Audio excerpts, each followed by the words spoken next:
Mine says it's already live, so Okay. yeah. Ladies and gentlemen, welcome to the Happy Hour podcast. I'm Ray. Tom Nutty is back this week, and we're currently waiting on our good buddy Darnell. He's going to be coming in as well. Of course, you guys saw Darnell a couple of weeks ago right here on the program. Local comedian. He's going to be joining us. He's running some updates, and it's funny. I was actually telling Tom that I just recently upgraded my internet, which I'm glad I did because everything was starting to work kind of wonky, especially when we were going live and all that shit. You want to have everything up to its top regards, but it was hard reprogramming. God forbid, I'm not going to say her name because she will start talking to me, but the Amazon Echoes, like reprogramming all that shit. We have a smart house. So we have like all these switches, like all that shit. And then of course, my wife, she was in Rehoboth for a couple of days. So she came back. We did that on Friday. So she's yelling at me like, hey, let me reprogram everything. Meanwhile, I'm trying to, and here I am in the basement and the basement still isn't reprogrammed for when I walk out of the basement with a bunch of shit in my hands. I can't say to turn it off. I have to hit the switch, but that's still, but I'm able to do this here live tonight. So that's that. But Tom, man, so I saw online and, we chatted a little bit about it. Apparently, like you spent like 4 hours or some shit and like the yeah, it was fun. Make a long story short, last weekend, like my son's gonna be 14, right? So but in my brain, like he's still 7. So we were getting ready to watch the John Jones fight. Okay. So of course he's like fucking around and like shadow boxing me and stuff. So I grabbed a hold of him, right? Not realizing that he's now eye level with me and like he's not a little kid. So You've reached down to grab him like he's a little boy, but he's as tall as you. Yep. So I had him in like a headlock and he just gave me an uppercut to the fucking ribs. Oh, look, and when it happened, it hurt, whatever, it was fine. And I like powered through the week, but it was like sore. Yeah. And then Saturday morning, I woke up and I was having like terrible muscle spasms in my rib cage. Dude, that shit's the worst. And I'm telling you, the pain was like unbearable. Like I was at work till about 12 o'clock, something like that. And I had to leave because I couldn't function anymore. Dude, well, you do all that pipe shit too. Yeah. So, trying to do shit like that, like I deliver copiers for a living. So there was a time where I blew out my lower back and I actually went to work that day and it was awful. I was out the next day until I got like some muscle relaxers and shit. But I didn't know that like you did it by like being, are you sure like he didn't like dislocate a rib or like break your rib or some shit like that? Well, Saturday they took x-rays and they said nothing looks broken, but they think the like the cartilage between my ribs is torn. Oh shit. Which is, and then they said like muscle spasms is totally normal when that happens. It doesn't feel normal. Bro, I was like, go fuck yourself. That is, I mean, like you'll probably hear it throughout the podcast. There'll be parts where I just like take a deep like heave in the middle of a sentence. It's because that's what's happening. Yeah, it's either that or you're turning into a werewolf. One of the two. So. But I figured out like if I just remain sitting or standing and nothing in between, I'm pretty good. But it's fucking brutal, man. And then there's nothing we can do for it. Like, how is there nothing you can like? I don't understand because we talked a little bit or whatever, and I saw you post online that pretty much they said, you sat there and then they were like, oh, go home. There's nothing we can do for it. What the fuck do you mean? There's nothing you can do for it. It's like they ask you like, what's your pain between 1 to 10? 30?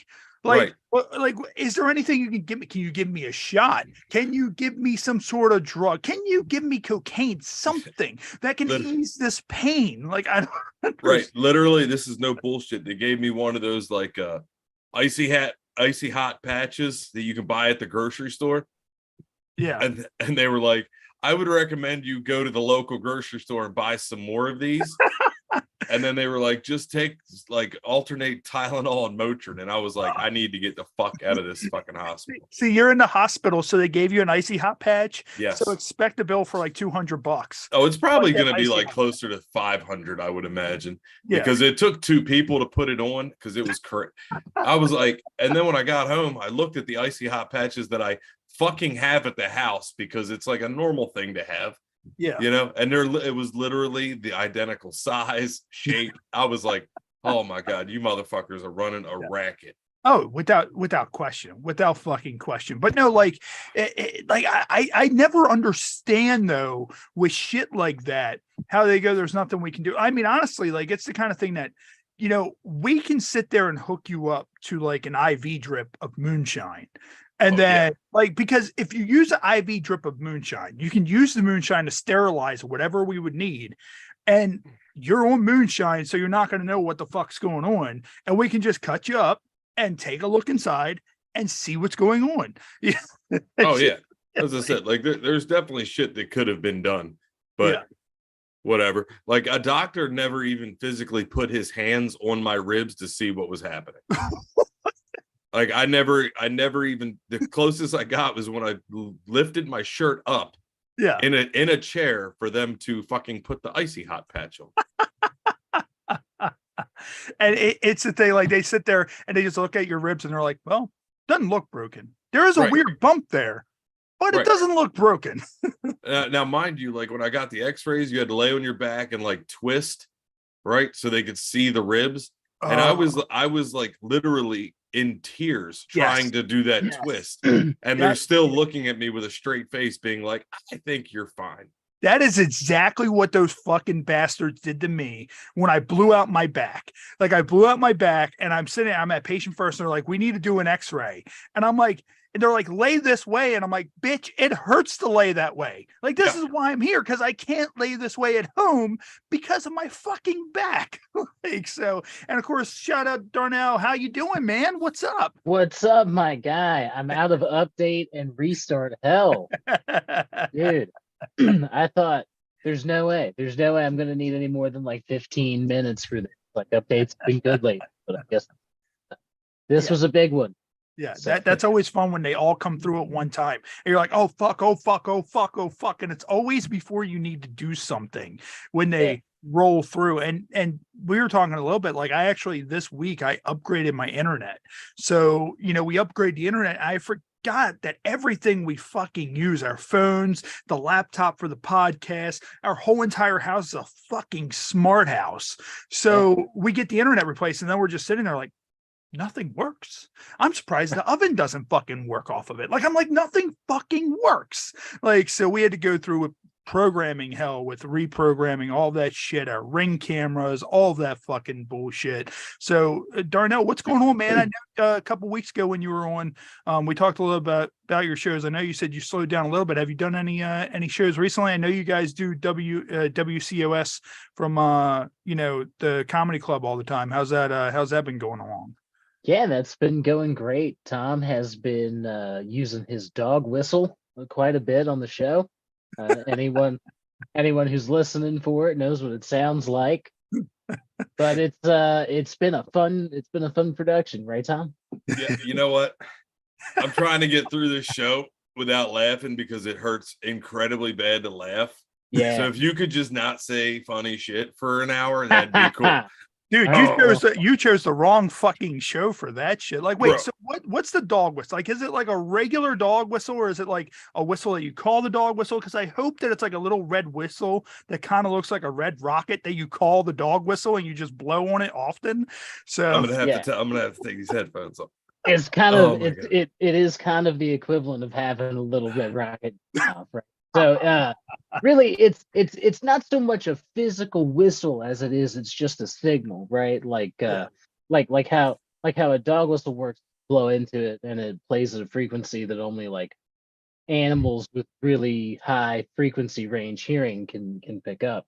He likes to trick me. He likes to trick me into saying hate speech on the show and then framing it in a way. I'm not the one saying the hate speech though, so it's not like I'm, like. Bro, in fairness, I'm in fairness to Tom doesn't hate anyone. He's just not smart enough to know how he should speak. Yeah, you're framing him, and it's just like, well, I mean, dude, like, if you weren't so damn gullible, like you wouldn't have said the hate speech, and I wouldn't have to do so much cleaning up when I edit this. No, he doesn't do any cleaning up. In fact, he highlights those parts. Yeah, so it's cool. Those parts over the last 28 days have gathered us over 45 100,000 views or something like Nice. that. Nice. Few, That's good few shit. hundred watch hours and a few subscribers. So if Nice. anyone watching this is not already a subscriber, you can catch that at Not a Real Church. That is the Church of Satire Comedy YouTube channel. So thanks, thanks for having us on and letting us tell your people about it. If you're into this show, that WCOS Live is very much in the same, very much in a similar vein. You know what I mean? It's the same kind of good time. Yeah, So. dude, without question. Like, we're all sick fucks. And I mean, that's just the way it is. And I mean, you guys kill it all the time. Like, I see you guys advertising it all the time. Of course, us, we're doing our thing. You guys are doing your thing. You guys pulling great numbers for that shit, and I mean, who knows? It could very well be the dog whistle that does it. Like, every time he pulls out that red whistle, everybody's like, subscribe, subscribe, subscribe. We want to see him put his mouth, just his lips right to the tip of this whistle and then just let it rip. Like, fuck yeah, I'm gonna let it go next time. I'm gonna let the whole words go next time. Yeah. Well, maybe not all the big ones. with the hate speech, depending on what Thomas said, hate speech wise, it might just be a lot of Kanye fans that just might be subscribing based off of whatever hate speech Tom is using. I mean, well, and that's an interesting dynamic because I am everything except for Jewish. Right, I'm miserable and spiteful, curly hair, I've got beard, bad vision, you know what I mean? Like, the only thing, like, I don't know, my mother grew up like is some kind of like Seventh-day weird Christian thing, you know what I mean? So I'm not Jewish, but that's the only qualifier I'm missing. It's funny because my wife, she's Jewish on her dad's side, but she's not on her mom's side. Like, technically she's German Jewish. And when we first met, I was like, wait, like, as soon as we met, I was like, wait a minute, how does this work? Because you're German Jewish and they hate each other. Like, I don't like, and I always look at her and I'm like, you're not a Jew, you're Jewish. Like, you're not a full Jew with all that. Dude, her mom took fuck the Nazis a little too literally. Yeah. Her mom said, I like a bad boy. You know what I mean? Oh my god, man. Guys, keep on doing what you're doing. Like, me, I'm always big advocate on, do your shit, get your shit out there, and just light the shit up. Like, and like, I had posted for one of the things. Have you guys, and of course Tom talked about, going to the ER. We talked a little bit about that before you came in. Have you guys ever known somebody or yourself have actually physically stabbed somebody with like a weird object? Like, because one of my buddies got stabbed with a screwdriver one night by one of our friends, because we used to get drunk, get really stupid, and we were hobbling back from the bar, and it was like bulk trash pickup day the next day. So there's all these like ovens and like fucking all that shit like outside of people's houses for the bulk trash pickup. I must have been in a German neighborhood. Yes. Well, kind of actually Irish neighborhood, because it was Dundalk. So it was an Irish neighborhood. Oh. There was all this shit out there. So we get this thing in our mind of, let's take everything and put it on our buddy's porch. So we're sitting there making all this noise, dragging all the shit there. And he's at wit's end because my one friend lives there and he does this shit all the time. It's like, look, Bobby, I've had enough. I've told you numerous fucking times. He just pulls out a screwdriver from his toolbox and just kind of screwdrivers him in his fucking side, and made like a little tiny, like punctured hole where like it just kept on like just leaking every so often. Like, have you guys had or seen anything like that? There's a funny story about my sister when she was younger. Nobody stabbed her, but she stabbed herself with like those big like crochet needles that like old ladies use to make sweaters. They're just like together and all that shit. Yeah. Well, she was trying to break like a hard candy, so she put her hands like this with the needle and the candy on top of it and went to push down. Yeah. And the candy broke and the needle went all the way through her hand and was sticking through her hand like this on the other side. And that's when I realized she was a dumb bitch. That sounds like one of our segments that we do here with the terrible injuries that we have now for how do we sounds like how do we get. What about you, Darnell? Well, I have been impaled by a penis. So Ayo. I think that counts for something. That was a 9-inch stab wound.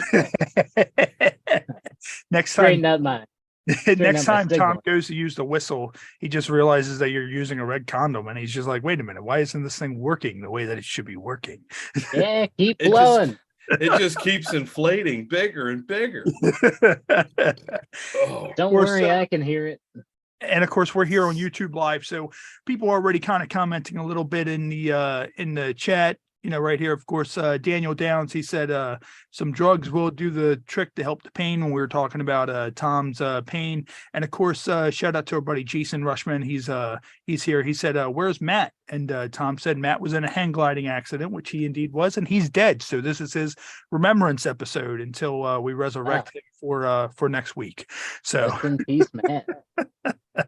It's actually funny. He helped somebody move over the weekend, and he texted me and he's like, Ray, it's so bad. He's like, I've literally seen crack houses that look better than this. And I was like, oh, and I'm not going to get into like very, very big detail, but this person was moving into his house. And I was like, well, I mean, look at the bright side. At least they don't have to worry about that issue anymore. It is no longer their problem. It's now your problem. So yes, so that's where Matt's been all weekend, dealing with that and hopefully sanitizing himself very, very well from after dealing with a hoarder house. God bless him. I would have just turned around and left. Oh yeah, fuck that. A lot nicer than I am. I would have been like, absolutely the fuck not. I'm out. I'm too old and too broken for all this fucking bullshit. Are you trying to say that he moved into that house as a ghost after the hang gliding accident?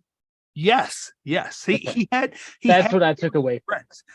The hoarding house was on a cliff, and that's how they were moving shit via hang glider. Yeah, he's just hang gliding down. Oh no! Now he's stuck there. We have to get him out. Hey, you Happy can go Hour podcast ghost hunts. And Brianna's in the room. I'm going to go ahead and admit her real quick into the room. Oh man. So Tom, have you been out of work any with that injury? Like, are you going to work tomorrow or anything like that? Yeah. I still gotta do shit, which sucks, but whatever. I mean, you can always just turn it into a career of filing for disability or something. That thought has crossed my mind a lot. Like the other day, we have a young kid that started at work, and he was trying to move something heavy, and I told him to move because not to help. Oh, see, there goes one of them spasms. But fucking not to help him. But I literally told him if he gets disability before I do, I'm gonna be pissed. Yeah, now's your chance. There you go. I'm fucking trying. Yeah, don't you just love how that works? Like, you've been at your job for like so long, and you do something a certain way, you're used to like doing it, and you're on the brink of hurting yourself every single time. Meanwhile, you get a new person who's a lot younger, and then they go to pick something up, and they're like, "Oh dear God!" And you're like, "Wait a minute, no, I've been wanting this to happen to me for all these years. Why didn't they choose me?" I'm fucking telling you, like that thought goes through my head on a daily basis. I think I could get disability if I went, but I don't think I get a lot of it. So it's like not worth it. I should just keep working until I get the big payoff. Hello. Hi. How are you? Good. How are you? Good. And of course, Brianna Dymond, she's joining us right here on the show. And you've been, of course, you're in the adult industry. You've been in the industry for only about like a year or so. So how has it been being new in the industry? Like is a lot of this still new to you when they ask you to do stuff, or are you just kind of like, all right, whatever, let's fuck this shit? I'm still learning as I go, but I think I've done it all. There's two things I haven't done, but those are boundaries. But yeah, it's all still new, and I'm learning as I go along. Now, I did see that you did a savage gangbang. So like with a set, like is there a difference between a regular gangbang and a savage? Like I just imagine like a bunch of people dressed up like Macho Man Randy Savage, and you just walk into the room, and it just quickly becomes into a Slim Jim Savage gangbang. And like so is there a difference, or was it through like was the company called Savage, or was there a particular reason why it was called Savage Gangbang? Or you better stop with the Macho Man thing, because Darnell's pussy's getting super wet right now. Yeah, sign me up for one of those if you could. You sure? Yeah. Oh yeah. Well, I mean, if it's the Randy Savage kind, I'm hip. It's just a bunch of poorly dressed lookalikes. Darnell, have you seen the China porn parody where they gangbang China, and they have all these people dressed up like the Iron Sheik, Hulk Hogan, Triple H, Macho Man Randy Savage, Triple H, Vince McMahon, all of them, all in like one movie, and they're all gangbanging China. God rest China's soul, but all gangbanging China when she was doing porn.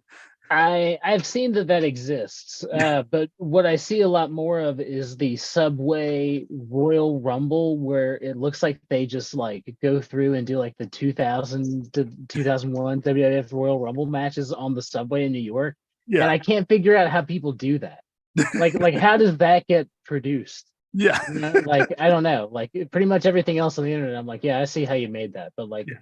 That seems like it's got to be easier to coordinate like an adult film set than I would imagine do that in a subway in New York. That seems like such an odd place to want to do something like that. Oh yeah, totally. And Brianna, how was it when you did your scene? How did that work? Was it just a fucking free for all? Like was it a bunch of like, oh yes, like just all kinds of just free for alls going on? Like how did that work? Like it was 5 huge black cocks, and yes, they went savage on me. Nice. And the production company is called Savage Gangbang. So okay, so that explains it. And of course, like they I saw something too with the notes that Erica sent. So, something about like it was like backroom casting couch or something like that. Oh, that was like my second porn ever.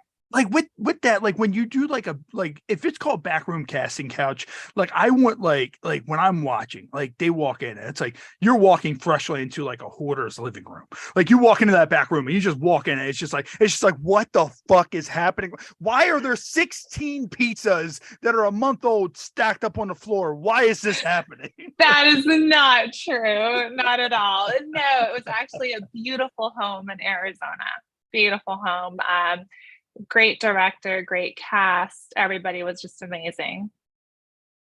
Now, with being new in the industry, are there any like with being new, are there like dues that you have to pay early on? Like, is there a lot of hazing, and are there like a lot of dues that you need to pay?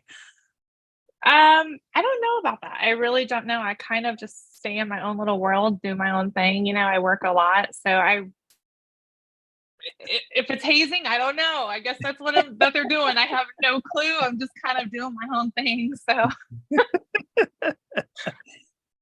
and what we're going to do real quick, we're going to hop into one of our news articles for this week. We do a lot of like drunken news articles and I gotta hear this. So this first one is a traveler attempts to bring swords through a TSA checkpoint. Does this surprise you? Yeah. Oh, actually, this happened right here in Baltimore. So, a traveler at BWI International Thurgood Marshall Airport attempted to bring a martial arts sword through a TSA checkpoint on Sunday. Online reports say that the traveler was stopped and told they could not go past the checkpoint with the swords. I feel like, wouldn't you think you put your swords in your checked bag? Like, find like a big enough bag to check them in. Like, I don't. It says ultimately. What are they doing with that?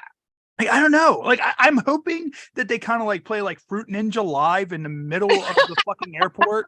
And people just start throwing like bananas, apples, cantaloupes, like all that shit. And they just start fucking just cutting them up. And it says he voluntarily abandoned them with TSA officials. So like, I don't know. Now TSA has to raise them as their own. Yeah. Like, hold on. these I don't know if these can qualify as swords. Hold on a damn second. So this is what, like, that's totally like Raphael's size. Like, I guess size can be considered swords. Those do like the Raphael ones. Yeah, I also feel like Mutant Ninja Turtles. Yeah, I also feel like that those can go into a check bag. Like, I mean, was this guy wearing a turtle costume? They're not even pointy though. Like, it looks like they're for show. Yeah, what's he gonna do with, like, those look exactly like the ones my wife was Electra one year for Halloween, and she had a pair that looked exactly like that, but they were silver and they weren't sharp at all. I mean, somebody hit me hard as shit with one of them during the Halloween party we had, and that, that was rough. But I don't imagine, like, I mean, what are you gonna do? Walk into the cockpit with a sigh and going, "I'm taking this plane"? Like, you'd get punched in the dick and that'd be it. Like, but here's the thing. Like, I wonder if, like, what the TSA confiscates, if, like, they just have like a room of just random. Oh, they have to. Like, you go down there, there's like all these swords and shit. And you have like just all different varieties. Like I wonder, like, if anybody's ever like tried to get in there with like a full samurai suit, and like you just walk in and like there's a samurai suit, there's all these fucking swords, just all kinds of other bullshit going I wonder on. if they see my dildos going through. Oh, you know what I mean? Like, yeah, probably like, what the fuck? Imagine on the X-ray machine if they were like, "That's a dick, that's a dick, that's a dick, that's a dick." I wonder. I'm gonna ask next time. Did you see my dildo go through there? Are they just like loose, or do you carry a literal bag of dicks? Oh, yeah. Well, I mean, they're loose, but I mean, I have like 4 or 5 of them when I travel. Quite right, often. but they're just like loose in with everything else. They don't have their own like dedicated. Well, they do have their own little dedicated right. bag. Yes, of course. Right. But I think it'd be funny if TSA was like pulling my bag to the side, opening up that exact bag and just pulling them out. It'd be pretty funny. What if you try to go through like TSA with like a dick bazooka or something like that? Like, just like kind of like a Nerf bazooka, just filled Let's with. do it. And let's do it. And I'll record it. Like, at that point, it's like they try to confiscate it, and you're like, "Look, you let go, or else you're all getting dick right now." Like, how would that feel though? Like, you're just being like just drive-by dicked with just a fucking bazooka cannon, like Cock Blaster 9000. If you guys were to, like, let's say if you decided one day, okay, I want to take my sword to I want to take my sword on my trip with me wherever I'm going, whether it's a fruit ninja competition, you're a ninja, you're a samurai, you're doing some sort of karate, somewhere, or even if you're LARPing, what kind of sword or like what kind of weapon would you guys take with you during travel? I mean, that is a very open question, because you listed like all the things we might need weapons for. So, I know mine. I'll just tell you guys. As far as LARPing goes, I would take a Gene Simmons axe base, because oh my god, I would be dressed as the demon himself. That's my weapon of choice. Yeah, they're like, "Sir, you can't bring the shoes." I'm like, yeah, exactly. Yeah, I just spit blood. You just don't say anything the whole time. Yeah. Like, what the fuck is happening? What is this? I just move my eyebrows and play bass lines. and then you get silly boys like me to fall for it, and I'm like, "Oh no, he's winning." Tom, Dr. Love. I'll be like, "Oh fuck, not again." Tom, if you were to transport anything, what would it be? Oh, so anything illegal onto a plane? I don't know, man. TSA is probably listening to this shit. I don't know. Can you have you seen the brass knuckles that also have like a butt plug on them?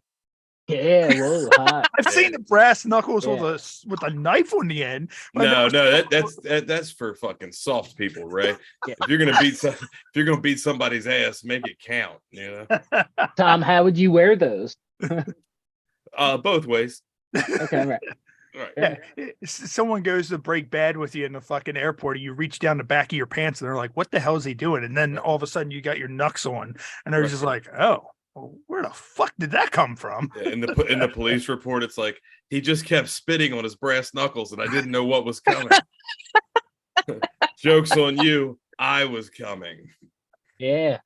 Ooh. Brianna, if you had off the top of your head anything illegal, if you decided one day I need to travel with this, what would you think it would be you would try to take through the airport? Oh, it'd definitely be weed. Yeah. Okay. Yeah. That makes sense. Yeah. As far as weapons go, I don't know. I don't want to. I travel a lot, so I'm just gonna keep my mouth shut. I travel too much. You know what I mean? Yeah. You know, I have that clear. Do you know what clear is? That's when you leave Scientology. It's like when you travel through the airport and they just like, I don't know, scan your eyes and then let you through. Right. Every time they flag me, every single time I have to. They're not flagging you because they're scanning your eyes. They're scanning something else under you're like flagged. Like before you even come through line, they're like, I know. And he's like, oh, you have a random check. I was like, no, it's not random. It's every time. Ma'am, we're sorry, but we think that you might have some sort of samurai sword hidden in your top. We're going to need you to remove that right now. And you're just kind of looking around like, I don't where do you think I'm going to keep this? I think I would try to travel with like a good set of like ninja stars. Because like you never know when you could like and I mean they're small enough to where they can fit in your pocket or whatever, and you just go through and it's just like boop. And like also if they give you too much of a hard time, you just fucking fling those fuckers like, right into somebody's fucking neck. So it's and Brianna, have you yet? Of course, you're still new in the industry. Have you sustained any porn related injuries like in your tenure in the industry so far? The gangbang was pretty severe. Oh, somebody please tell me someone gave you the elbow drop off the top rope. That just someone just gets up, puts their hands up above, and then they just hop. No. No, that one was pretty was pretty savage. But yeah. Was it the kind of thing where you woke up the next day and you were just kind of questioning your life decisions and you're just kind of like, I'm in a lot of pain. It feels like I was hit by a train, but I was nowhere near a train last night. Yeah. Hit by last time I had sex with 5 black guys, I thought the same thing. And right now, Darnell's thinking, I need to have sex with 5 black guys, like consecutively, one after another. There was like DP fisting. I mean, it was crazy. I didn't even know what the hell was going on, but it was fun. It was great. So I woke up very sore, like not able to move. Man, so they called that shit on the fly then, didn't they? There was like no plan. Like you're saying a little bit of everything's going on. So that like there was like no planning at all. They're just kind of like, all right, we're calling this shit on the fly. All right, look, you have your fists ready, you have your foot ready, you have your dick ready, and you have your asshole ready just in case it's needed. Like pretty much. And then when they got to the guy with the smallest dick, they were like, you have your foot ready, you have your elbow, you have your fist. They looked at that guy and they were like, you have fucking snacks ready when we're done in here. Clarification, there was no small dick there at all. There was no small dick. There was no mercy at all. No mercy. She's just trying to figure out how many wrestling pay-per-view titles. We had like Richard Mann, Prince, T-Real. I'm like, wow, this is unexpected, but all right, let's do this. And put on a show. In the live stream, Jason asked, he said, do you do any pee videos? Now, I don't know which way he's asking that for pee videos, like whether you're the PE or the peer. So I don't know which way he's asking that from, but have you done any pee videos? Yeah, Manuel Ferreira. It was the first one. He I gargled on his piss. She's getting ready to ask, were you the PE or the peer? So now we know that. I gargled on his piss. I was like, ah. It was great. Now Jason is slowly easing himself into the bathroom. He is going into the bathroom and he's like, all right. She was able to do it. I should be able to do it as well. That's actually what it is. She's just like, look, I'm drinking the pee right now. It's not a big deal. Manuel Ferreira's piss. Now with traveling and being on the road, do you a lot of people notice you on the streets, like with the fan interactions? Like, have you ever had any like wild, like kind of borderline crazy fan experiences so far? Only a couple. Nothing like nothing. Some fans are trying to be nice. You're thinking of that fan. Some fans are a little obsessed, like a little crazy. And you don't really expect that from people. You really don't. So it's happened at the airport and coming off of somebody's podcast. Oh shit. Yeah, but for the most part, when I'm like out in the street, you'll see me in like a jogger suit and a hat, no makeup. So okay. These things are hidden. Yeah. As much as I can. Yeah. You're in a jogger suit, you're just jogging at the park, and the next thing you know, you look back and someone's just jogging behind you, and you're just like, wait a minute. An hour later, they're still jogging behind you. You're like, I'm in a situation. This person hasn't said anything, but I am now officially in a situation. And then they just come up to you, they're like, are you the one who drank that piss? And you're just no, leave me alone, please. And he's sitting there and he has a liquid that looks like it could be apple juice, but it could also be piss. And he's like, I have something. So here's a example. here's a small hypothetical, right? You were talking about you try to keep covered up as much, I'm sure that's for, not for any reason other than just to keep your anonymity. But do you think that advances in technology will ever push forward enough that breast implants will become detachable and you can just kind of like wear them when you want, take them off when you would like to be inconspicuous? I imagine that would be helpful to some extent if you're talking about, you just want to. Well, yeah, I'm not trying to take them away. Just just anytime you were trying to like maybe conceal them, like you said, like would go that incognito. Like, right. I'm not, yeah. Detachable boob technology is not where the world needs to be. Nah. Okay. You press a button, a button, and they just deflate. They just go. Deflate. I was just thinking the same thing. Just nitrogen implants. I'm hip. You know what? I wouldn't be surprised if that's actually something in the future. Like, I would not be surprised. Yeah. They can probably do that with those crazy, like, lifelike sex dolls that are out now. Like, could you imagine that? Like, you press a button and, like, the tits get bigger. But, like, it's the kind of point that when you press the button to reinflate, you question whether or not they're going to explode because they're inflating more than what they were before. And you're just kind of like, oh, no, I'm going to kill the neighbor. Like, this is going to explode and my nipple's going to fly through like a bullet and kill the neighbor. Like, I don't... Right. Instead of like little bumps on the nipples, it says like max PSI 140 pounds. It's like an AK bullet. Oh my God. So what we're going to do, real quick, we're going to get into another one of our news articles, which is a bride who died in the middle of her wedding is replaced with her younger sister. The wedding in India went on after a bride's sudden and tragic death. It says a woman in India was in the middle of wedding celebrations when she fell ill and later died, the Indian media reported. But instead of going home, the bride's family persuaded the bride's younger sister to marry the groom instead. The wedding celebration otherwise went on as planned. Here's what you need to know about this odd story. The bride was named Hedel, and she was the daughter of a man named Jimbat. I cannot even pronounce that. The wedding celebrated Hedel's marriage to Vishwa, the son of... I don't know. Where did this happen? Okay, so let's see. Why did she die? Okay, that's what I want to know. Wedding celebrations were in full swing with songs and dances, Indian media report, but things came to an abrupt halt when Hedel complained of dizziness and then fainted. She was rushed to a hospital where doctors said she suffered a heart attack and died. So it said she was rushed to the hospital. So how quickly do you... So the family just like leave her? Yeah. Like, I mean, how quickly... Like, let's go back to the wedding.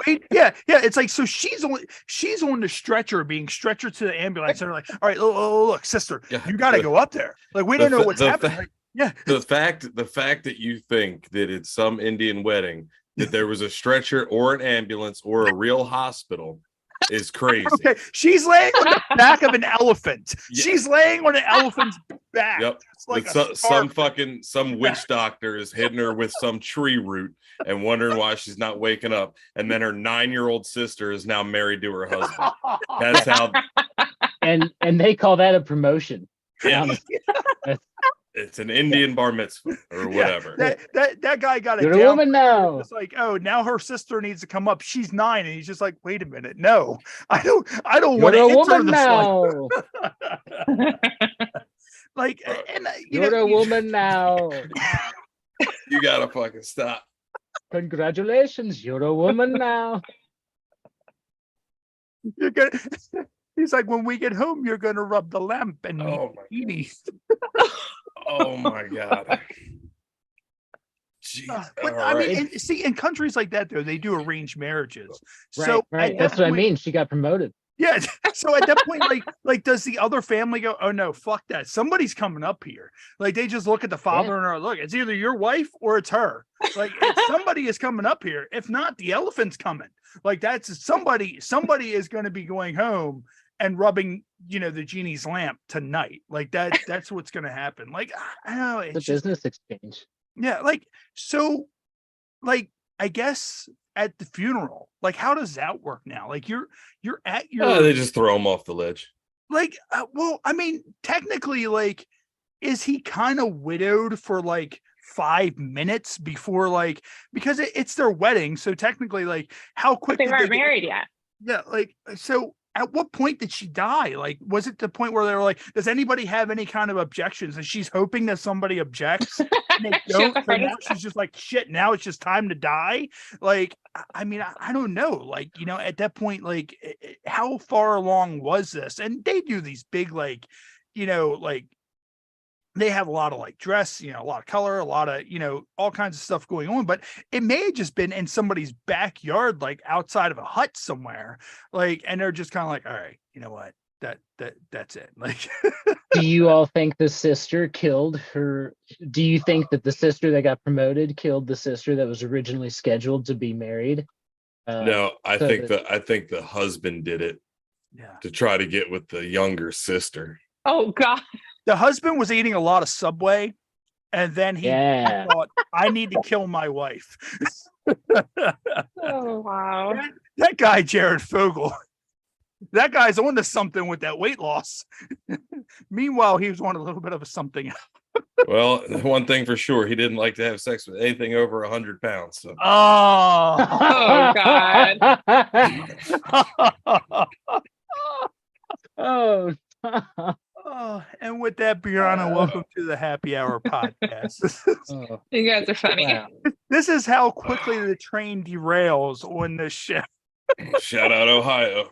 Yeah. Thank you. Ohio. I mean, where are you guys all located at? Like, not India. Not India. No. Tom and I are based out of Central PA as far as comedy. We both stand up comedy out of this area. I'm over in Baltimore. So, okay. But now see, Tom, now that we've talked about this, the only thing I can imagine is that after they said I do, like, how you put like a kid on your shoulders and like just, walk around with them, or like, that's how they have fun now. Like, he just puts his wife on his shoulders and they're just, it's almost like a chicken fight without, someone on the other fucking side. Like,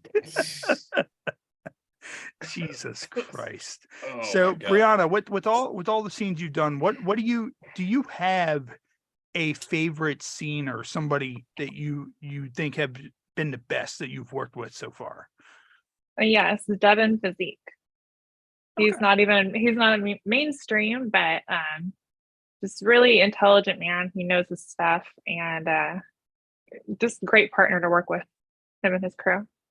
Awesome. And what about Phil? Is there any scene that like stands out to you that you were like, man, this scene was fantastic? Like, aside from like the Indian wedding and the elephant and this person dying, like, this scene was fantastic. Mainstream scene that I did was with Jules Jordan and Manuel Ferreira. That scene was amazing. I mean, from the crew to Manuel to the makeup and hairstylist, like, everything was just amazing, on point. Was that the gargles? No, that was a content trade. Fair. It's a business. So, good. And Brianna did, of course, this is that you probably do. I probably shouldn't even ask this. Do you have OnlyFans and all that Of stuff? course. Like, Yeah. what's the weirdest OnlyFans request you've ever gotten? Oh, somebody asked me to make a fart compilation video. I said, absolutely not, weirdo. Like, I don't know if these guys are joking because they want to see if you'll do it for money or if they are serious. And I'm just like, that's my name on this. No, I'm not going to do a scat and I'm not going to do a fart video. Like, it's disgusting. I would What the hell's wrong with legitimately you? laugh at that, but I would never request something like that from some. But that's what I'm wondering. Are they doing it as a joke? Because I know some girls will do it, but it's like, no. I mean, farts are funny. Yeah. I don't think farts are sexy, but I think farts are funny. You know, like there's no shame in them. But is there really a guy that's like jacking off to fart noises? I mean, come on. I'm sure there is. You think so? Oh God! They just DM you and they're like, "All right, look, here's what's gonna happen. Put your Yeah. head down. I need you to take your top off, and then I need you to scoot the microphone close to your sphincter as close as possible. And I need to hear it rip." I will admit though, I've seen enough of those fart videos and laughed at them. I've shared them with my fiance and we laugh hysterically at them. That now I moan every time I fart, so I can't even help it. yeah. Like, so doing a video like that, like imagine like, you know, someone requests that. So let's say you really do it. Like, are you sitting there thinking to yourself? That won't happen. Saying if you did. Okay, if I did. Are you sitting there thinking to yourself, this guy is abusing himself vigorously to what I am doing right now? Like, have you ever had that, like, where like you got like a request or like anything you've done, like you've sat there, you thought somebody out there is pleasuring themselves to this? Like, oh yeah. Let's see, what I would have done is I'd have started filming the fart video. And as soon as the guy gets ready for the first fart, it would have just cut right to you, like with your finger pointed and been like, no, fucking no. And like, I'm going to consult with you next time I get a funny request. Fuck yeah. I will set you up correctly for fucking success. Yeah. What you should do is get one of those like little like handheld fart device things. Right. And like when they ask you to do it, you put your ass up to the microphone and then you squeeze that. And really, you're kind of faking them out. Like you're not really farting, but you know that they're coming all over their wall, hearing you do it, but they don't know the truth. But I like the idea of the guy knowing the shame. Like as when soon I as turn around and say no. Right, exactly. Like he thinks he's gonna get one, and then you're just like, you're a fucking idiot. Yeah. No. Fucking You could stop. Yeah. You could do mouth farts. Yeah. Fucking oh God. They're just like, all right, look, we need you to drink piss, and then we need you to gargle it to where it sounds like a fart. Would that be on the table? Possibly. All right, so you'll gargle piss into a fart noise, but you will not fart on camera. We have found the line. I see now. We've drawn it. This is good. Yeah, we're learning. The line is established. So now I feel like the line is going to be defined a little bit more. Like, so it's the kind of thing that, you know, I feel like if you do like a video where someone asks you to do fart noises and you do it, like the next time they come back, like they got their satisfaction. So now it's just going to get weirder and weirder and weirder. Like now it's just going to be like, well, now I need you to lay down and pour water in your asshole. And then I need you to fart. And I want to see it ripple like fucking Jurassic Park. Like, you know, like it's a blowhole. It wouldn't surprise me. It truly wouldn't surprise me. Like I had one guy ask. Fuck out of here. That was good. See it like a volcano spout. What were you saying, Brianna? You had one guy ask you. One guy asked me for a custom, and I was like, "Sure. What do you want?" And he was so detailed; it was like he wrote a book of what he wanted me to say. I was like, "You're nuts, dude! Like, no, this isn't happening." Shit. I mean, it's called a custom though. Like if he wanted a shirt and he told you what he wanted on the shirt, and you were just like, "Now I got a fucking different idea." That's not really a custom shirt. Yeah. Fair enough, but that's a print. There's a difference between a print and a human being having to act a certain way at a certain time at a certain angle. It was nuts. I was like, no. I've had that before to where, and this is no bullshit, that at a wrestling show, I'd be there and we'd sit in the back and be like, all right, what do you want to do? And they would sit there and they would have fucking 3 pages that they would sit there and they would hand me, and they would be like, this is what I want to do. And every single time I sat there and I looked at it and I looked at them, I was like, we're not fucking doing this. And they were like, what do you mean? I'm like, we're going to work out at the finish. We're going to work out the end, and we're going to call the rest in the fucking ring. And they're like, what? And I'm like, yeah, like, fuck that. Like, I'm not going to remember all of this shit. What do you think? You think I'm going to make some sort of fart noise or something for you? Like, fuck that. We're not doing that. We're doing this. Yeah, it's so you've gotten people to where like they gave you crazy detail. Oh God. Like, have they ever gotten mad because like they gave you crazy detail and then you weren't detailed enough? And now like they're like freaking out because they were like, look, I said your hair had to be down slightly in front of your face. It's not, damn it. No, because like I'll reply back to them and I'm like, that's not gonna happen. Like, this is too much, dude. This is the whole scene, this whole book. Do you also, I know a lot of adult film stars, they do dick shaming. Do you do dick shaming? Yes. Oh yeah. Dick humiliation. What is the meanest thing you've ever said about somebody's dick? Honestly, I kind of just say the same things because I don't like doing it. I really don't. Yeah, they're custom. It's just not my. Yeah, they are. They're dick custom. shames. Yeah, I feel like somebody. There's only so much you could say, though. Yeah, there's only so much you could say. You should be like the most pleasant dick shamer in the world. Like, just be really nice and cheery, but you dick shame all at the same time. Like, you say the most awful things, but you say it in like the sweetest tone in the world. Like, you get like a 15-page script from someone of, this is what I want you to say about my dick. Go. Like, I think the worst thing I've said though, like the worst thing I've said about it is like, I told a guy, what do you expect to do with that thing? You might as well just tuck it in between your legs and it's a pussy. You're a pussy. That's what I told him. That's the worst thing I ever said. That's not even that mean. I think the worst thing I ever said about a guy's dick is one time he pulled it out and I was like, not bad for a white guy. And just did my thing, you know? Oh, Jesus Christ.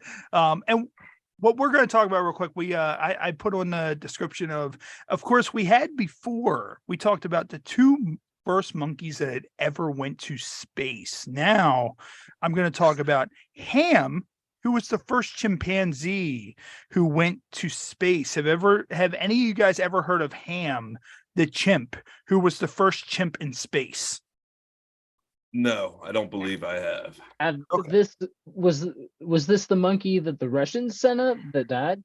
No, this was the monkey that the US alert. sent up in order to beat the Russians in going to the moon and all that. It says Ham was a chimpanzee, also known as Ham the chimp and Ham the astrochimp, and was the first great ape launched into space on January 31st, 1961. Ham flew a suborbital flight on Mercury Redstone 2 mission, part of the U.S. space program's Project Mercury. So, and it's like, I guess Ham is an abbreviation, maybe. Like, I don't know why they just didn't name him Bacon or Turkey. Like, I wouldn't look at a monkey and go, oh, this is Ham. Like, I could see like naming a pig Ham. Like, and it says, the chosen chimp would test life support. So, oh, they set this monkey up for fucking death. Like I said, this chimp. Did you think there was a different outcome happening? It said the chosen chimp would test life support systems and demonstrate that equipment could be operated during space flight.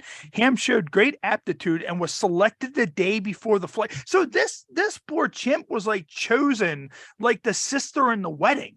Like the day before, they just walk in. Like, I wonder if they have like just this room of fucking monkeys and they're just like, that one right there, the one that's juggling the bananas. I want him. Like how, like, what the fuck? Like, so like, but also chimps are cool animals to have, but chimps are also very violent and would rip somebody's face off in a heartbeat. Like, I feel like this chimp, if things went wrong in space, like this thing could like come back. Like he survived, like he came back, he landed fine and all that. But I feel like that opening the door of the capsule, that Ham would just come flying out of that thing and latch on your face.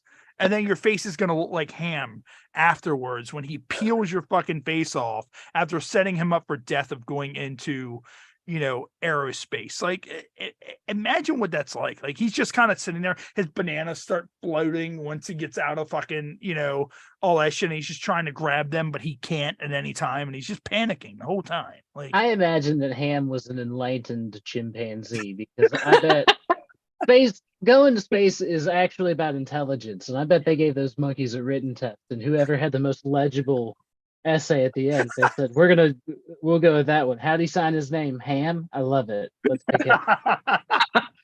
However he signed. I think it was just Neil Armstrong in a monkey suit. And he was like, I got these motherfuckers again. It was Neil Armstrong on cocaine and a monkey suit. And he was like, sign your name. And he's like, what the fuck do monkeys eat? Somebody's like, Ham. Just scribbles a line with his foot. And they're like, it says Ham. It's a straight line, but they're like, that clearly says Ham. He did it. He was able to write his name. Do you see the picture that comes up on Google of the monkey? Like, he's just laid back with his hands behind his head. Yeah, like hold on. He's getting his dick sucked before he goes to space. It's fucking amazing. Let me see. Just Google U.S. chimp in space. It's the first picture that pops up. U.S. chimp in space. All right. Because when I type up Ham the chimp, so U.S. chimp in space. My guy looks so hip. Yeah, you see what I'm saying? Oh, he's like chilling in a little wheelbarrow looking like he's about yeah, that's awesome. Yeah, that was called a spaceship in 1961. Yeah. He looks like straight from a like two straight guys blow each other scene. Ham looks like he's about to ask somebody to make farting noises on OnlyFans. Like that. That's what he looks like. So I believe this is the image right there, like him right there with his hands behind his head. But I mean, like, look, like he looks like he's ready for fucking business right here. Like he's like, yeah, let's go. And like, look, he's kind of got like the Michael Jackson going on in that one. Like he's just like, yeah, big dick energy right here. I'm about to fucking go to space. Like, I mean, like that. Yeah. So there's So there was first, and then there was Albert too, and then Enos. So there were a couple. Where did they come up with these names at? I don't know. They let the monkeys name themselves. This one, however they signed like it. Look. This one's like trapped. Like, what are they doing to this one? Oh, like, what the hell is that? That's a kinky monkey. That's it. And then he looks like he's getting ready to get turned into RoboCop. Like, what the fuck is like? Oh, that's the little capsule he was in. That's his little capsule. That's what inspired RoboCop. Yeah, a fucking spaceship, my dick. What is that? They shot that monkey into the fucking ocean and never saw him again. Yeah, they fired him out of a fucking submarine. Like Evil Knievel's cannon, dude. It was Evil Knievel's cannon. They just shot him into the ocean. And look, they got like fucking Space Chimp lives. Get the fuck out of here. Okay, that makes me happy. That's a lie. That's a lie. You think it's a lie? Of course it's a lie. Yeah, this is sad to look at. They sent him to space in a fish tank. Oh, he didn't live. God, oh my God, he looks so stressed out right here. Like, you know how when look at that monkey on a stretcher. You know how when they test you, like this was him when he first got out, like when the ship first take it. I would imagine he's just like, oh fuck, like I'm out of here. But like you know how when like they test you for like that kind of shit, they have like that chair that spins around really fucking fast. Like I think they did it in, what was it, the movie Armageddon? Like they sit in that chair and they're going around like 1,000. Like imagine, like a barber's chair. Yeah, like imagine being a monkey in this fucked up barber's chair, like just going 1,000 miles an hour. And they're just like, it's all right, Ham. It's okay. It's like, you thought you were going to get a haircut. And... like, is that monkey ever the same? Like, does somebody take Ham home at that point? Like, does he have to live on the space station now? Like, I mean, I don't. Like... Those are the same monkeys they tested LSD on. Yeah, they test LSD and then they send them up to space, and it's just like, oh, okay. Like, I guarantee you, if you send a monkey up to space right now, that monkey will find, operate, and fly Elon's car back. The car that he sent up to space, they will find it, hop in, hijack the car, and fly that bitch back here. Even though cars can't fly, but they will somehow get that bitch back. You got a lot of fucking faith in monkeys, dude. I'll give you that. I mean, dude, I can't open a fucking doorknob with my feet. Like, can you? Like, no, but I also don't think that translates into flying a Tesla back from space. Well, hey, he was the first chimp in space for a reason. He was also the last chimp in space for a reason. Yes, 5 days after his landing, fucking Ham died. Yeah, you mean Ham's stunt double? Yeah, they're now making sandwiches out of Ham. Yeah, they had the original footlong from Subway, serving ham sandwiches. Yeah.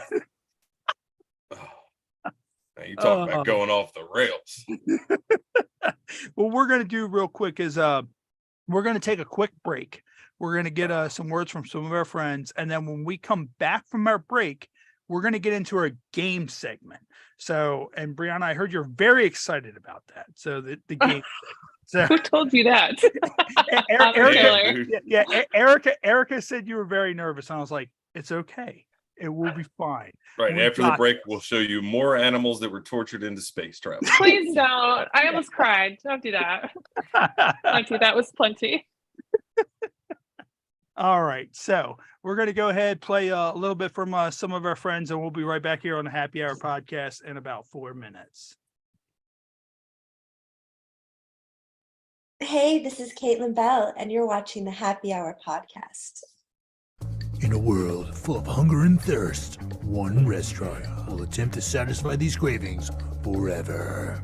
Meet our hero, the cheeseburger, and his salty partner, crab dip tater tots. Together, with local craft beer, they take the fight to hunger. With a special appearance by Cupcake Milkshake,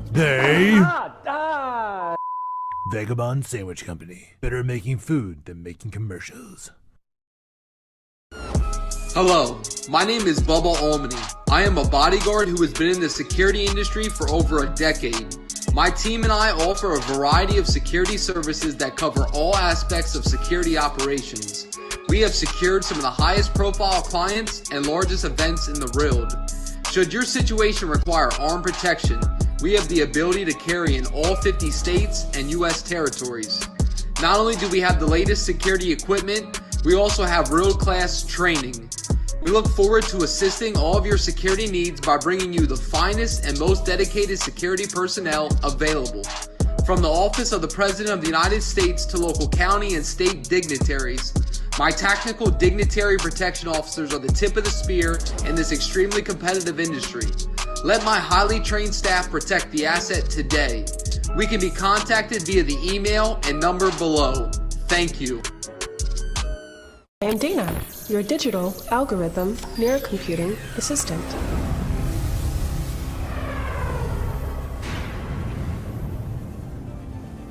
Did you know that 2 of the fembots have been working here for the past week? I'll be able to spot them in 2 seconds. Wanna bet? Dad, I'm afraid of it. Andy, what are you talking about? It has no emotions, no opinions, no feelings. We either beta test this technology or we die. Power up.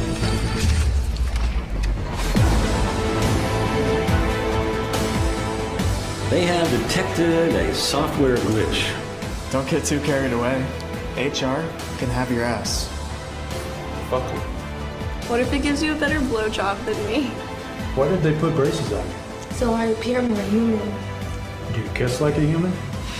I uploaded an adult movie so they can learn.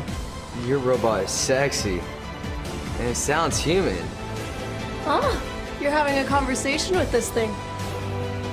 It's just for a month. I miss you, baby. And I can learn to tolerate Mandy. Tolerate? No, there's only 2 of us in this relationship. Then Mandy must go. What the fuck? She's a crazy machine, Michael. Just get rid of her. She'll just find her way back.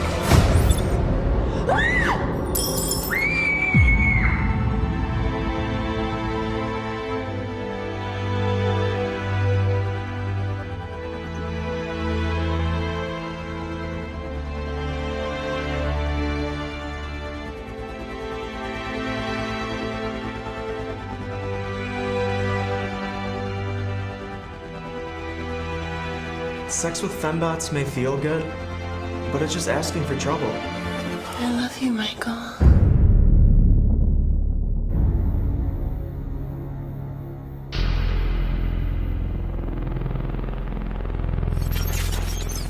This is Jimmy Starr, and you're listening to the Happy Hour Podcast. Ladies and gentlemen, this is the Happy Hour Podcast. Of course, we're right here on YouTube Live, and we're right back. Of course, Darnell is with us. Tom Nutty is back this week, and we're being joined by Brianna Dymond. And of course, you saw some videos right there from our friends. Of course, we're going to be over at Vagabond Sandwich Company on March 25th live for our 2nd annual Local Maryland Legends Wrestling Roundtable. I will be hosting it. We'll feature Bob Starr, Ruckus, and Chad Austin, all of which have very good resumes in the local wrestling industry and also wrestling industry in general. So if you're in the area, make sure you come over 1:00 p.m. at Vagabond Sandwich Company. Say hello and join us for our Local Wrestling Legends Roundtable. So without further ado, we're going to get into our game segment called Ode to Humanity. So we have a series of games that we play with all of our guests. And the first one is Never Have I Ever. So we draw 3 random cards out of the deck. And pretty much if you've done it, you just raise your hand or you take a drink. And if you want to give an explanation, that's great. If not, you're not obligated to do so. And just glancing through these, I think might be the first week I actually have not done any of these. So the first one is Never have I ever worn a Wonder Bra. Never done. I've You thought sure you about haven't? it. So hold on, see, because I'm like, what defines as a Wonder Bra? So hold on, so let me see. Wonder. I think it's the Yeah, you're gonna have to brand. Google that because I don't even know. Guys, get it together. It's just a bra. Yeah, it just looks like That's like a Okay, push-up if bra that's from it, like I'll the tell you early what, 2000s. I have worn a bra. I've had many of people put bras on me before. So yeah, so Okay. I have done that. I wasn't sure if a Wonder Bra was like a I bra thought it for was like something special. yeah. I'm like, I wasn't sure if a Wonder Bra was like something for like someone with like inflatable and deflatable tits or what. Like I was like, what the hell is that? So all right, so here's the second one. Never have I ever had sex with someone in exchange for drugs. Yikes. Yeah. I have not. All right, so that's another one. So nobody has done that. All right, so here's another one. Hurry up, I'm thirsty. Never have I ever hired a personal trainer because they were hot. Oh, all right. So the plot thickens. So what led you to hire like did you go into a gym and you saw a personal trainer and you were like, oh, you know what, he's gonna be training this ass before the week's over with? Like so how did all that come But together? he's not gonna see it fart. That's gross. He asked me to fart for him. It's off. I'm fired. Oh my God! What if you accidentally farted when you squatted? Oh! I'm so sorry. Go on. And then he filmed it and just made his own compilation and was like, gotcha, bitch. And sold it. Sold it back to you. That would be fucking even amazing. Yeah. All right. Every time I do yoga, I fart. Like I don't know what it is. Like I don't know if it's just like certain You're stretches relaxing. or what. But every single time I do yoga, I'm just like, okay, I didn't even feel that coming, but it's there. It's the demons leaving your body. Yeah. So Brianna, so what happened with the trainer? Well, I was working out at the gym already, but I see this hot guy walking around with all these girls like day after day after day. And I'm like, he's pretty freaking hot. And I was pretty sure he was banging all the girls that he was, personally training. So I'm like, I wanted in on it too. Fair enough. He was hot. Fair enough. So what we're going to do is from that, we move on to our game. And this is probably the biggest game we play on this show because every year it leads into our HH Pod Rumble, which is going to happen right here on YouTube Live, June 9th at 8:00 p.m. Eastern. We're inviting 30 former guests back to play this game in an elimination style Royal Rumble themed, and the winner gets a championship belt sent to them at the very end. We did it last year. It was a huge success. So it's going to be back again this year. So pretty much, Brianna, what I'm going to do is I'm going to show a series of cards on the screen that are in drunken lingo. And what you need to do is you need to sound them out and try to figure out what those cards say. So let me just go ahead and get those ready. And then I'll go ahead and pull those up here. And there's also 2 hints on the back. The easiest way to do it is try to sound it out as you're saying, because sometimes you'll end up saying it without even realizing that you're saying it. So here's the first one. What do you think that says? Got him out. Technically, it does say got him out, but it is something else. So if you were to say that drunk, if you were to slur that, what do you think that would say? Pretty much one of the hints is you need water.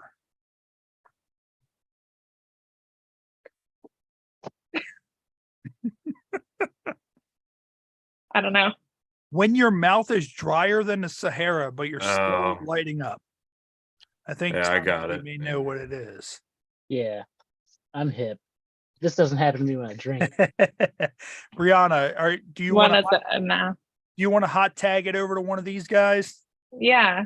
All right. So, Tom or Darnell, what do you think that is? It's Cottonmouth. It is Cottonmouth. So that is the first one. Is Cottonmouth. So what do you think? Cottonmouth. Gotcha. Okay.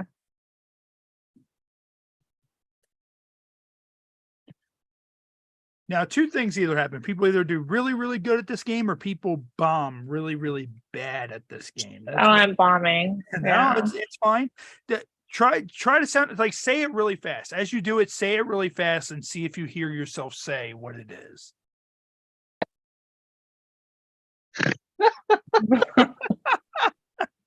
One of the hints is Chipotle.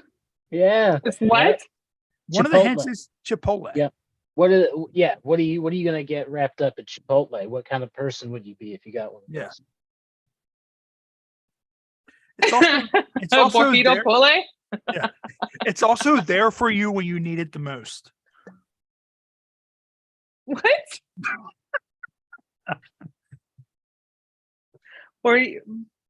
Burrito pole? I don't know. Oh, wait. You got the first word. The first word, which is burrito. Yeah. So you got the first word. So this is something you can get. So let's say if you don't feel like having everything combined up into like one little sleeve. Burrito bowl? Yes, it is burrito bowl. There you go. It's burrito bowl? I thought it was burrito people. So did I. Okay, but there was a few variations going through my head. I'm like, I have no freaking clue. I think what fucked us up was like the last letters were actually people. Like spelled out the word people. Right. People. Yeah. Burrito people. What do you think this one says?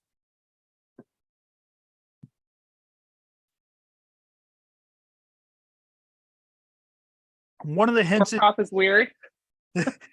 One of the hints is you usually remember your username. Oh, I got it. The first thing clicked when Apple prompts you to sign in with your Apple ID. No clue.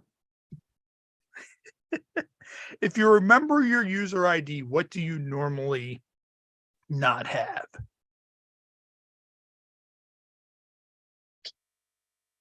Give you a hint. It's not a burrito bowl. I really don't know, guys. I have no clue. All right, Tom or Darnell, do either of you guys know what this is? Yeah, it's forgot password. It is forgot password. So one of the things we were going to do with this year's HH Pod Rumble is the hot tag is going to work to where they can bump it over to somebody else, or they can hot tag it over to myself, Tom Nutty, or Matt to be able to answer those cards for them to save them from elimination. The other one is going to be the Kofi card, which is going to instantly save them from elimination. So make sure you check out 6ix9ine. We're going to have 30 former guests back to play this game. We actually have a lot of heavy hitters that have performed very well at this game coming back this year. So of course, this segment is called Ode to Humanity. So we end this segment with Cards Against Humanity. Have you ever played Cards Against Humanity? No. You have not. Okay, so you're in for a treat. So normally the way the game's normally played is we'll read off a face card, and then someone chooses a card that they feel best answers that. Now, we obviously can't do that since we're via Zoom. So what I'm going to do is I'm going to read off the face card, and then you're going to give me a lucky random number to answer that card randomly. It's kind of Cards Against Humanity roulette. So it's going to be roulette style. So what you're going to do is I'm going to read off the face card, and then you're going to give me a random number, and we're going to see what answer we come up with. If you don't like that answer, you get to choose a different number. You get 2 rebuttals for it. So the first one, so let's see what the first one is. So the first one is, what killed my boner? So random number 1 through 6. What do you think is a lucky number that you would say? The first number that pops in your head, 1 through 6. 2. 2. All right. So what killed my boner? So what killed my boner was seppuku. So I myself do not know what seppuku means. So now we are going to Google That's seppuku. that child bride from India's name. Yes, seppuku. So seppuku. That's why they killed her. Real boner killer. Seppuku, often called Harry Carry in the West, seppuku is a form of a ritual suicide that originated with Japan's ancient samurai warrior class. The grisly act typically involves stabbing oneself in the belly with a short sword, slicing open the stomach, and then turning the blade upwards to ensure a fatal wound. So that would kill a boner. Yeah. So, I don't know. That's the only way I can come. So, Brianna, do you like that card, or do you want to rebuttal and choose a different? I like it. You like it. All right. So you're going to hold. So those cards, the other 5, will go into the pot for next week. So the second one is actually a 2-answer card. So what we're going to do is we're going to have Darnell choose a number, and then we're going to have you choose a number. So this one is, when I was tripping on acid, blank turned into blank. So Brianna, we're going to give you a choice of a number between 1 and 8. What do you think? 1 and 8.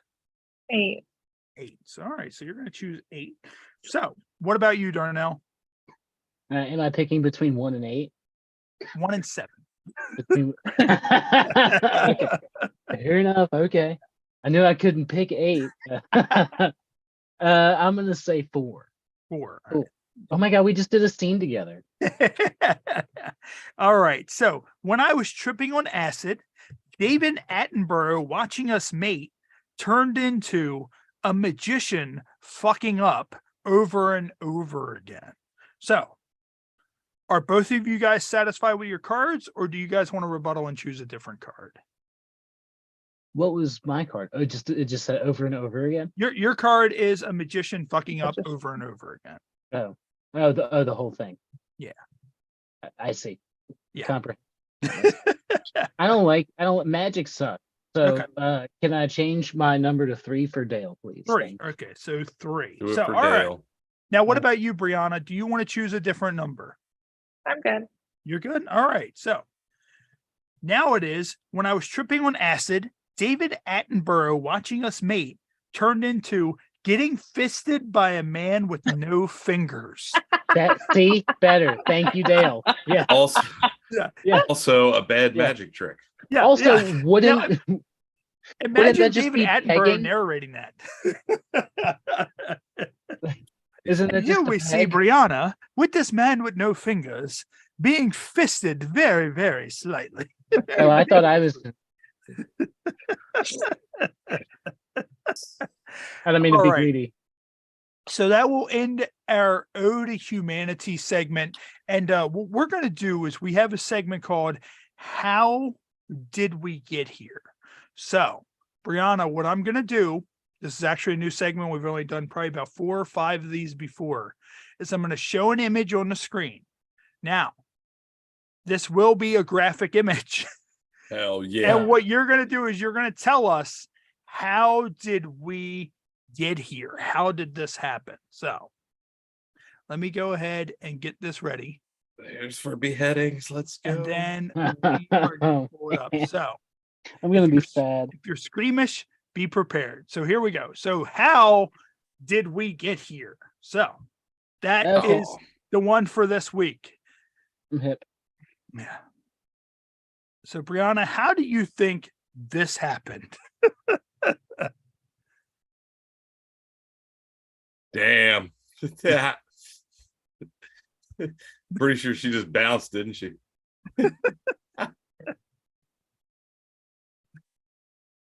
Oh. Yep. Oh. She was like, fuck you. All right. So, Tom, how did we get here? Oh, fuck, dude. There's so many options that could have happened here. I think this is the bad magic trick from the Cards Against Humanity. Yeah. Wow, that's the first time we've ever had something on the show where the guest was like, yep, I'm out. Yeah, that's a neat accomplishment. I'm pulling the Wilson, so I don't have to keep looking at it. I imagine somebody was somebody poured explosive concrete into the rebar. I feel what? I feel like that this person like they were watching the movie Wolverine and they're like, I can do better. Hold my beer. Oh yeah. Watch this, because it's kind of like Wolverine a little bit. So like, no, it's not. No, it's not. Like how the fuck? Like, how do you get an arrow in your hand like that? Like, I don't understand. Like, that, that's a construction accident. It has to be, because there was rebar and all kinds of like metal. No, that was 100% a carbon fiber arrow. Oh yeah, that was an arrow that's yeah. Really? Yep. 100%. No shit. I literally Googled arrow injury and there was like 400 images like that. Yeah, well, my eyes don't work that good, so don't listen to me. Yeah, so I guess like the arrow somehow went through and then it fucking exploded. My favorite part of this podcast is going to be, how do you think that happened? And we're talking about arrow injuries. She's like, oh, and Darnell's like 100% a construction incident. And I'm like, I'm trying to connect arrows and construction. And I'm like, where are we going with this? Yeah. My favorite part is that I was like, how did this happen? And she was just like, peace, bitch. Yeah. Like, well, I mean, I'm not surprised. She looked like she'd been trying to leave for a minute. Yeah. Fuck her and her not farting ass, you know. But hey, I mean, that's the unpredictability of the show. That's what happens. I mean, you know, I always ask any guest, and you know, our PR reps know to tell any of our guests, make sure you do your research before you come onto this show, because you never know what you're going to get yourselves into. So with that, what we're going to do is we're going to get into what the fuck is that food. So Darnell, did we do this last time you were here? I think so. I remember something. Maybe it was some. I don't know. Do you have another game that you play here in place? Yeah. Pretty much. There's a guy that I know that's handicapped, and he's in a wheelchair. And the only way he cooks food is via the air fryer, but he mixes a bunch of different shit together. So what we do is we Okay, we did play. Yes. I So remember. he was slacking there for a while and not uploading shit. So I was like, okay, well, I can't do this. But he recently started uploading shit recently. So let me just somebody put his air fryer upstairs. Yeah, he couldn't get to it. All right. Yeah. So here's that. I think honestly, I I got an elevator. I think she didn't want to do the games because I know like Erica said like she was like nervous for the games or whatever. And I was just like, well, I mean, they're games. Like, I mean, I don't, we do them with like every guest we have. That's one of our trademarks on the show is doing the games. Maybe we just read it wrong and her internet died. All right. So what do you think that is, Darnell?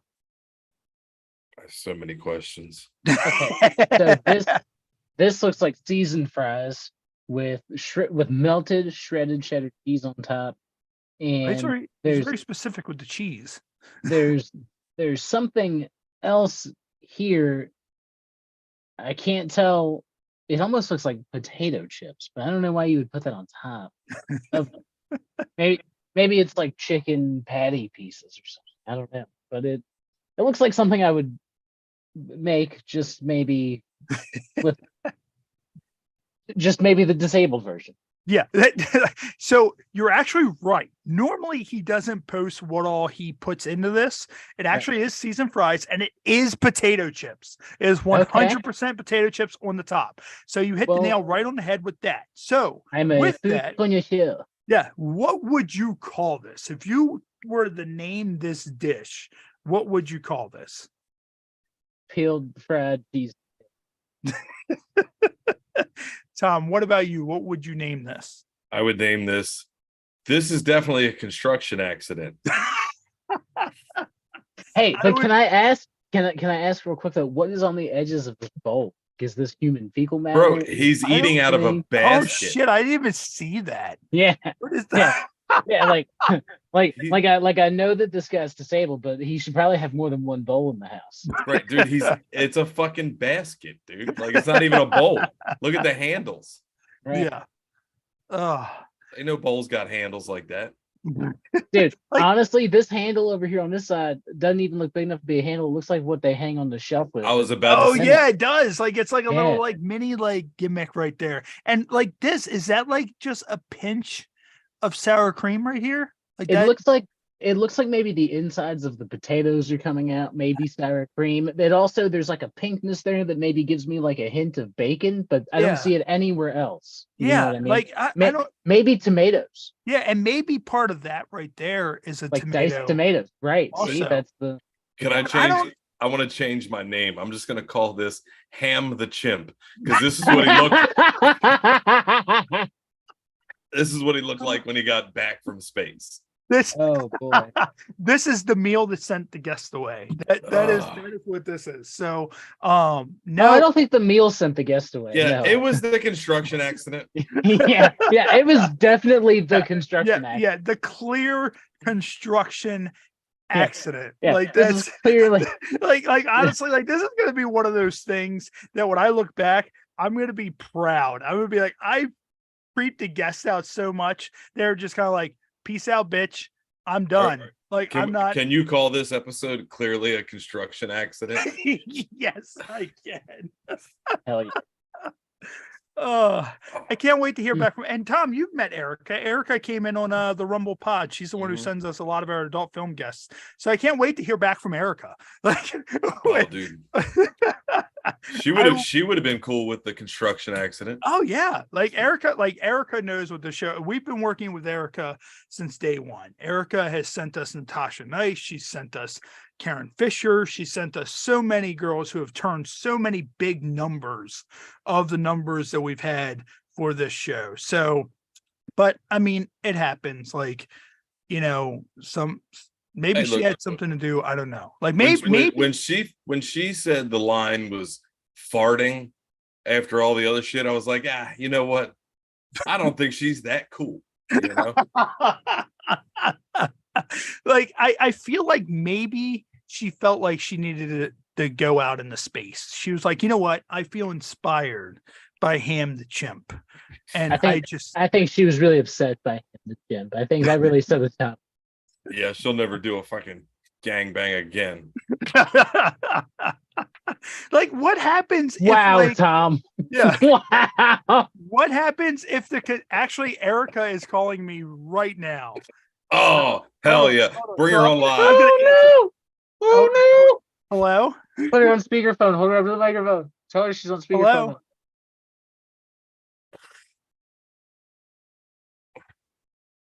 No, you're fired. Actually, Erica, you know what's great? We are live still. and yeah, and and I was like, you know what? I was like, that's Erica calling me now, because I was like, I cannot wait until I get the report back from Erica. And I was like, and I was like, that's Erica calling me now. And they're like, dude, answer the phone right now. And I'm like, all right, let's do it. So no, it's fine. It's understandable. I think Ham the Chimp got to her. So tugged on her. Yeah. Oh. Yeah. No, that yeah, and I don't think anybody else can hear you. I think they can just hear me anyway. So, but no, it's all right. We'll touch base. I'm gonna go ahead and finish up here. But no, I mean, that's the thing. Like, when you go on with like a bunch of comedians or whatever and all that, and you get like offended, like that's not the show to go on to. But we always say research before you come on to our show. That's in my write-up whenever I send stuff out. Yeah. So, okay, no problem. All right, thanks. All right, bye. All right, so all right, so what got her? What got her? Apparently the Indian stuff got her. Like, hell yeah. She felt that as racist, and I was like, okay, like, whatever. Dog whistle. Yeah. Wasn't even here for the dog whistle.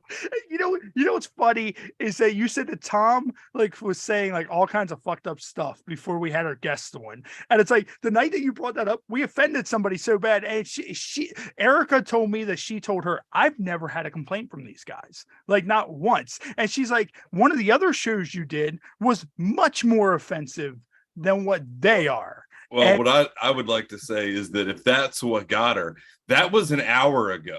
Yeah. You know what I mean? Like, it's not like she dipped right after that. She also said that the chimp upset her as well, which the chimp didn't die. We were pretending that the chimp actually lived a full life. Like, I don't. Yeah, what's a full life for a chimp? Yeah. Like under the government's possession. 5 days after coming off of a spaceship, I guess. Like, that's, I don't know. Like, I assume full life. Full life. Hey, you know what? You can't win them all, you know? Yeah. But hey, you know, that's fine. Whatever. Like, as I said before, you know, it's no harm, no foul. It happens. Like, you know, but here's the thing, and I'm going to say this because normally I don't go along these lines and I don't do shit like this. We have had much bigger guests than her who have been absolutely fine with the content that we have on this show. So if she has an issue with it, I apologize, but this is the way our show is. She should have done a little bit of research and she would have seen exactly how the show is. And I would like to say for the record that if anybody was offended by my Indian child arranged marriage humor, go fuck yourself. Yeah. It was funny. Yeah. And also make sure you buy tickets to Tom's shows whenever he goes. Yeah. Yeah, March 18th, I'll be at Castle Creek Winery in Carlisle, Pennsylvania.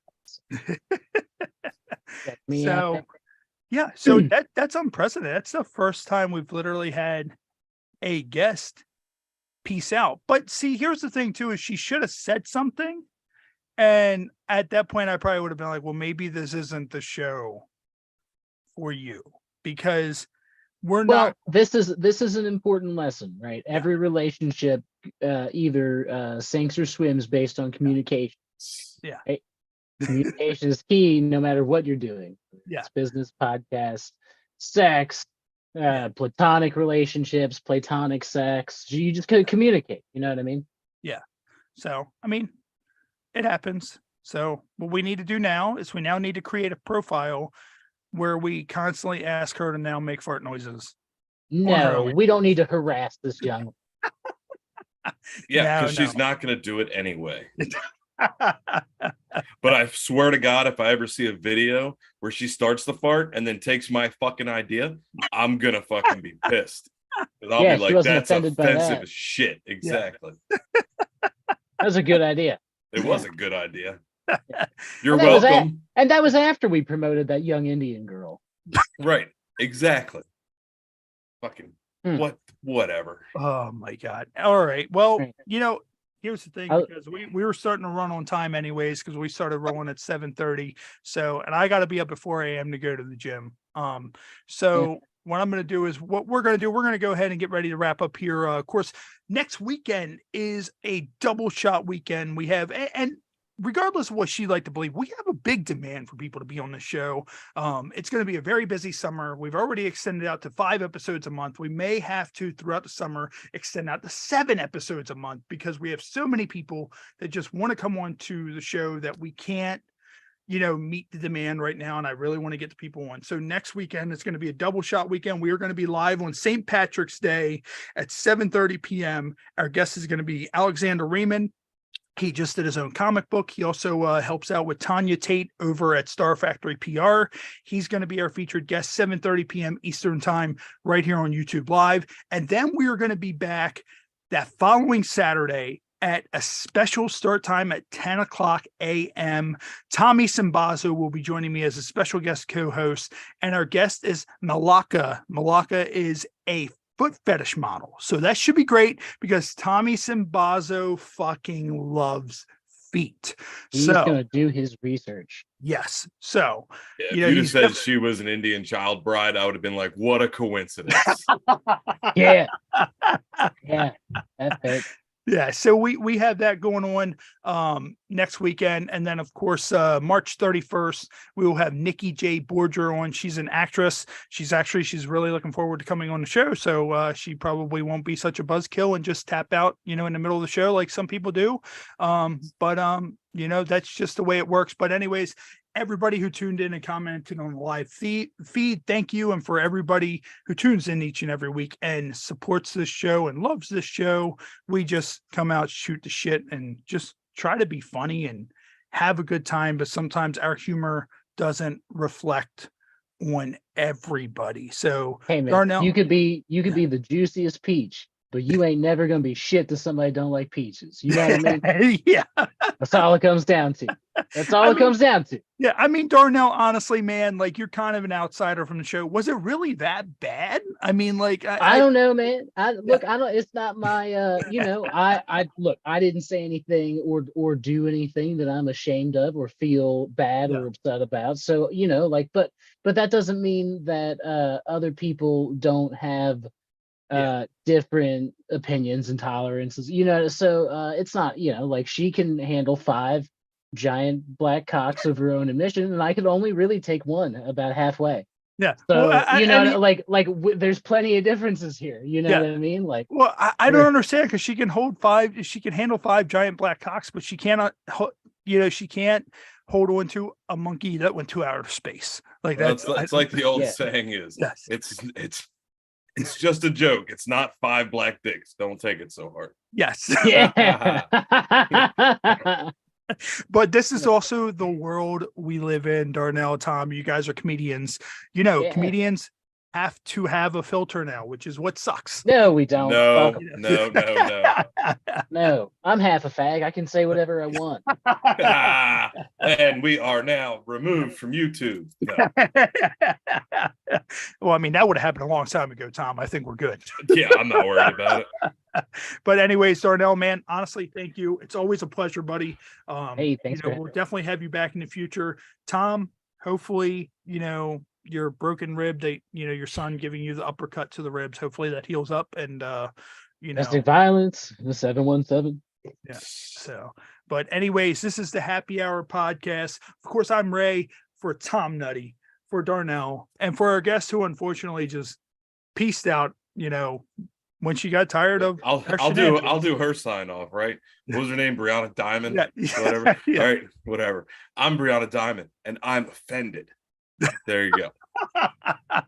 You forgot to mention some of her accomplishments and accolades, like, I'm Brianna Dymond and I'll gargle your piss and handle 5 of your big black cock. But I won't fart on camera. Can't do that. And God forbid, if an Indian family that arranged a marriage arranges another marriage mid-marriage and calls it on the fly, and there's a chimp that goes to space, that is where we will draw the line. That's where the lines are drawn. Yeah, I feel like we commented very accurately based on their culture. I don't, Yeah. Jokes or not, those are accurate fucking sillies. You know what I mean? Yeah, that's why they're funny. You know what I mean? Yeah.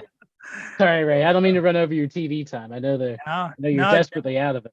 Dude, you're fine. I just and Tom knows he's done this with me a lot of times when I'm mad and when I'm not mad.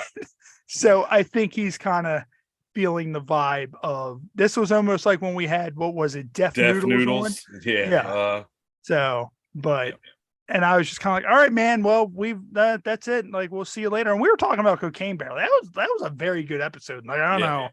Like, yeah, but all right. Well, what we'll do is, ladies and gentlemen, once again, we will be back here on YouTube Live next Friday at 7:30 p.m. Eastern.